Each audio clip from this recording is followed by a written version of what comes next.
We're currently live on Facebook, Twitter, Twitch, YouTube, and LinkedIn, and we will be putting the recording of this on our Instagram page as well. And you can always reach out to me with the @Felipe Zarita or FLPZRT, which is my handle on Twitter and Instagram. More than welcome to join us in any way. If you are watching us live from any of the platforms, please delight us with where you're coming from and where you're watching from. And as you know, this show is specifically made so that we can tell you everything that is happening with the Charter for the upcoming weeks. And I have the honor and pleasure of having our special guest this week is Reverend Stephen Avino from the Parliament of the World's Religions, who will be joining us halfway into the show, as you already know.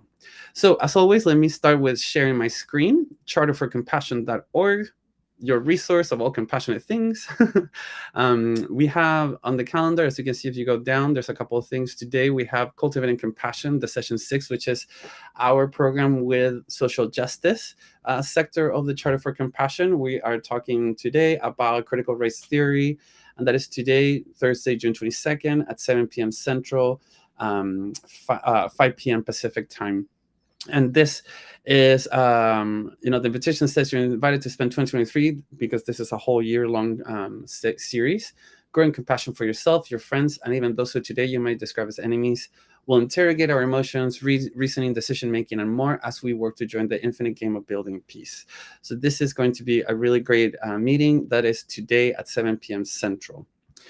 Next, we have this Saturday, and every last Saturday of the month, as you know, we have the Charter Sangha, which is a space for us to, gather, meditate, think about the different joys and difficulties that we had, and encourage each other on this path of practice.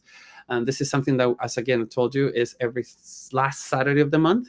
And so this one is on June 24th, this Saturday at 9 a.m. Pacific, 12 p.m. Eastern time in the US, or 6 p.m. Central European Summer Time if you are in that area.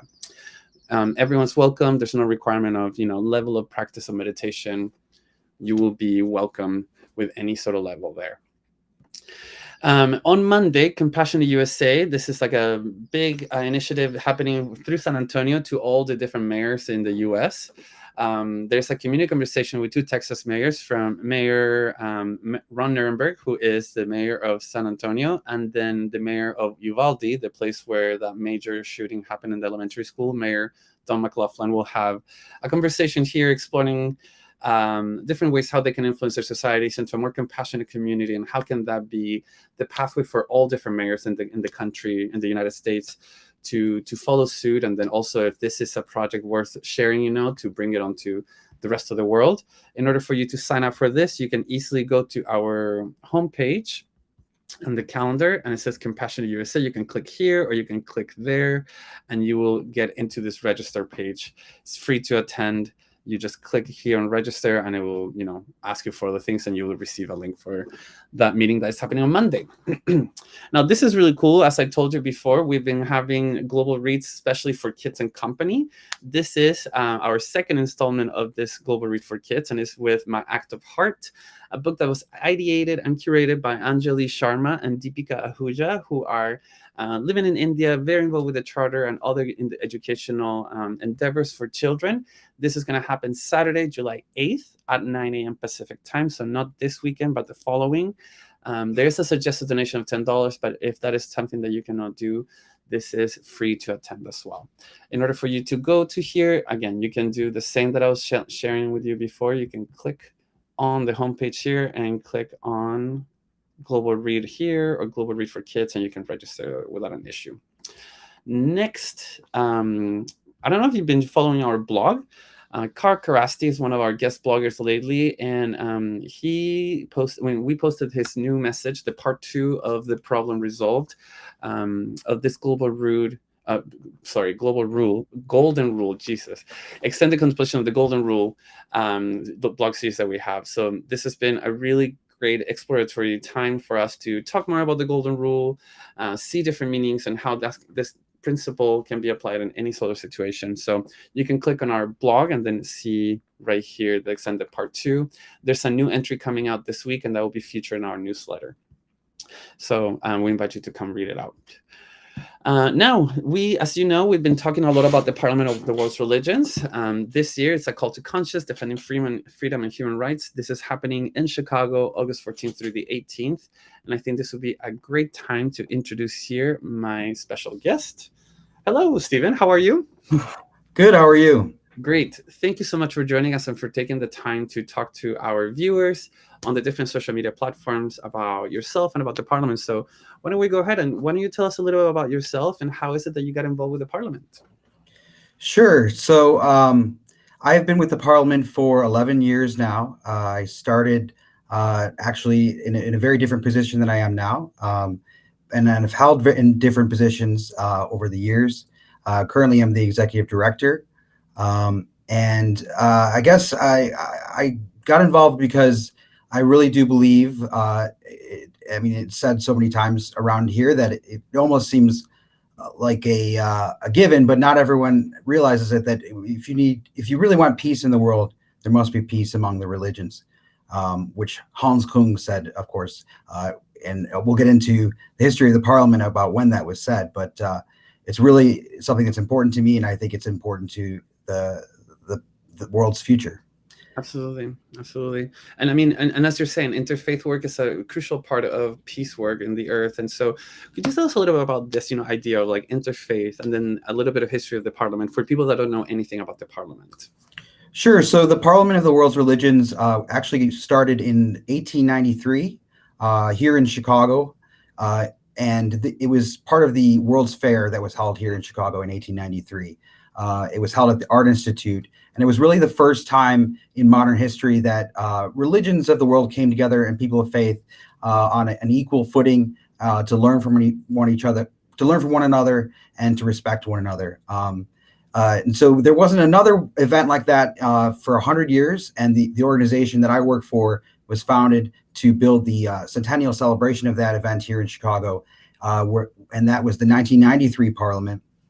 And since 1993, we've had parliaments bringing thousands of people from all different faiths, spiritualities, convictions together to talk about critical issues. We had one in 1999 in Cape Town, South Africa, in 2004 in Barcelona, Spain, 2009 in Melbourne, Australia, 2015 in Salt Lake City. I was lucky to work on that one, and 2018 in Toronto. And then 2 years ago during the pandemic, we had it virtually. And this year, as you mentioned, we will be having it again for the first time back in Chicago in 30 years.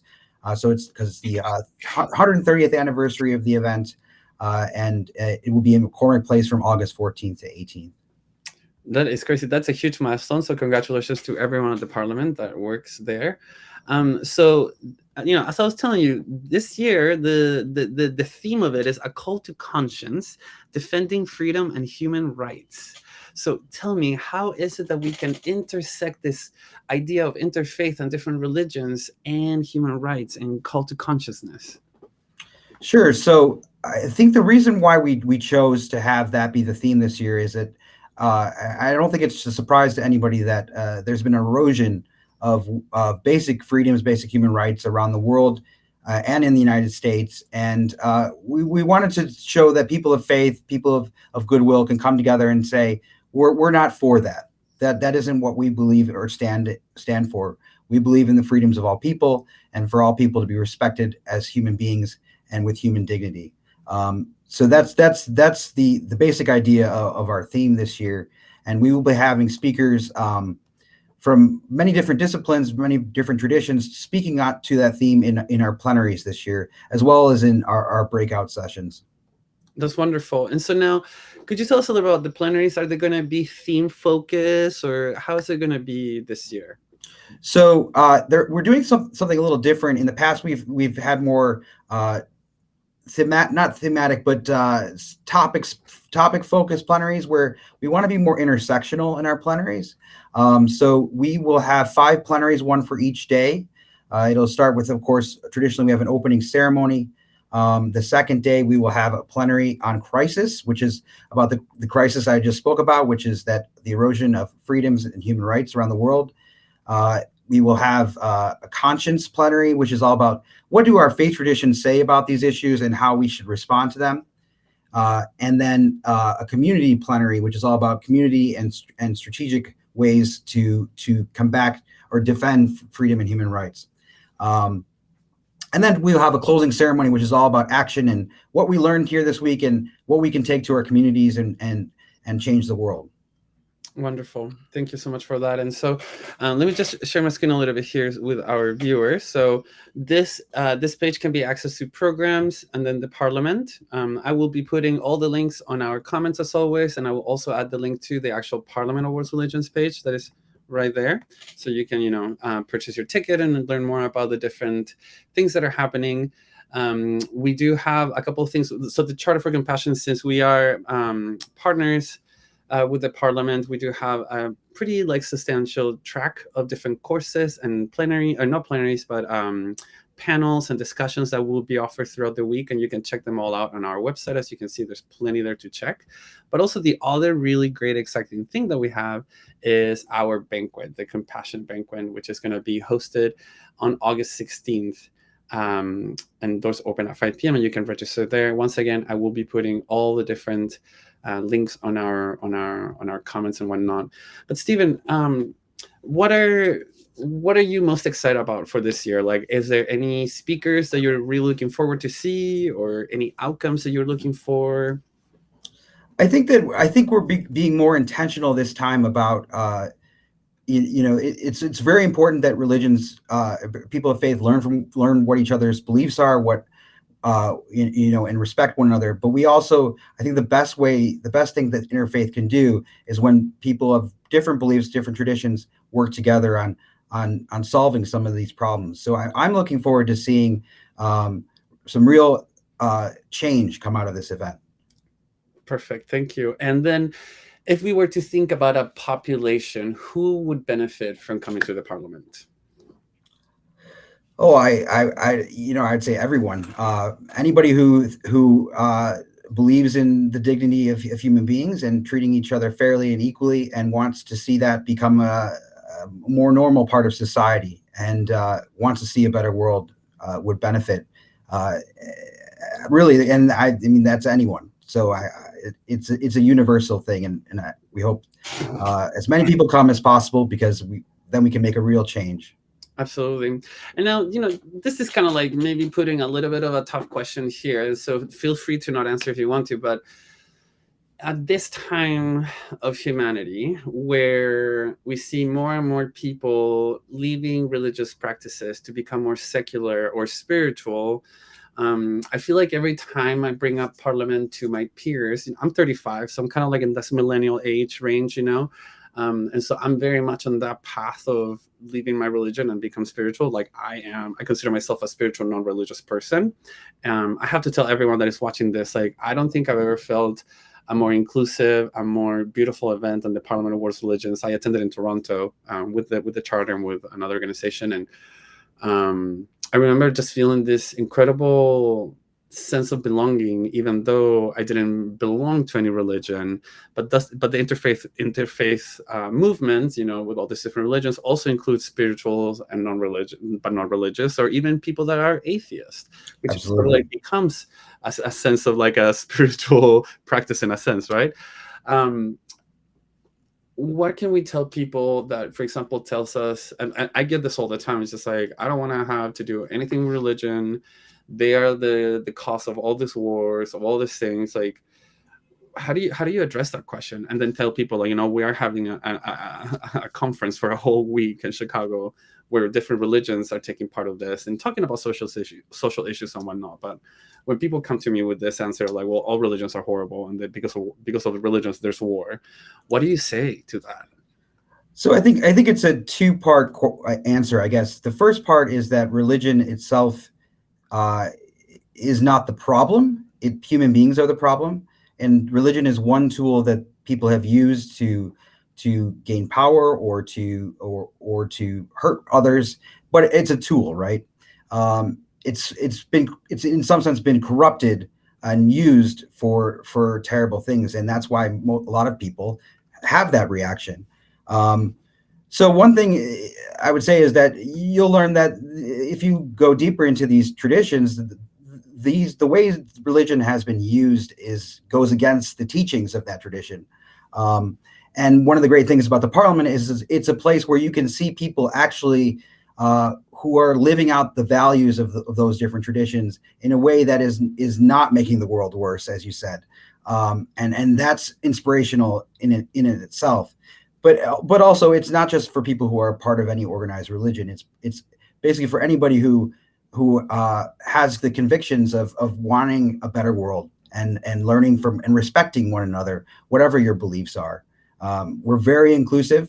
I would say we're one of the most inclusive interfaith events in the world, and anybody, beliefs or no beliefs, is welcome.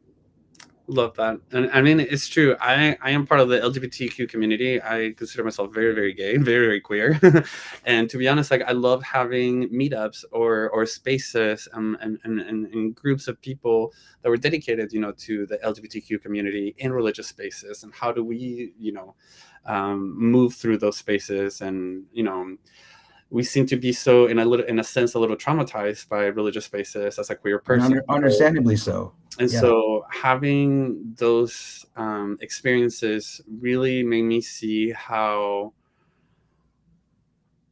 it doesn't. This is not an elitist sense, but it really made me feel like these are the true believers. These are the people that truly have the golden rule, as treat others as you want to be treated, so ingrained in every single religious practice and every spiritual practice as a basic principle of everything. Kind of like a building block of everything, respecting that principle first.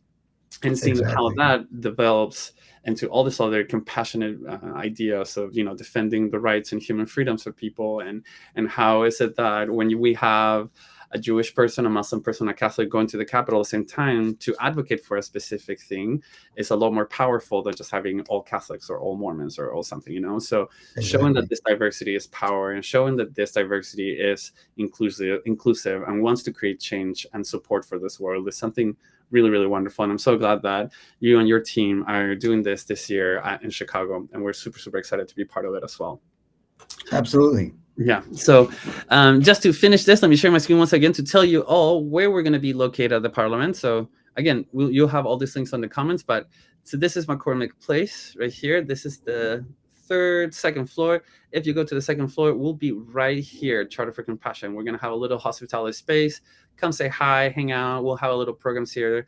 I don't want to fully confirm to everyone, but maybe I can tell you that we're going to have a book signing by maybe Karen Armstrong. Maybe, we'll see.